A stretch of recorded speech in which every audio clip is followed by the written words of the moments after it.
Welcome back. Once you have your custom instructions set up, you can begin to use them in new chats. Now, in the free version, you will reach limits from time to time. And when you reach that limit, ChatGPT will tell you that it will move you to a lower model until your limit resets to a specific period of time. One place where our custom instructions do not integrate is when we use them inside of GPTs. You can click on GPTs, and GPTs are a way of extending the functionality of ChatGPT to different elements. You're going to see several different kinds of GPTs.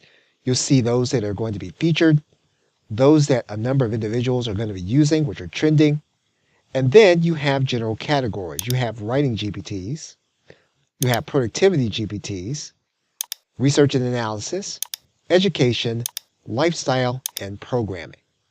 When you use a GPT, ChatGPT will open up what looks to be a conversation. So for example, if we go to this area and we click on this particular GPT, you can start a chat with this specific GPT.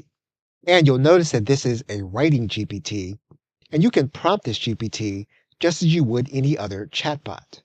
You do want to ask the GPT according to its purpose. And what you'll notice is that when you hit the limit inside of your account, this will also apply to your usage of GPTs.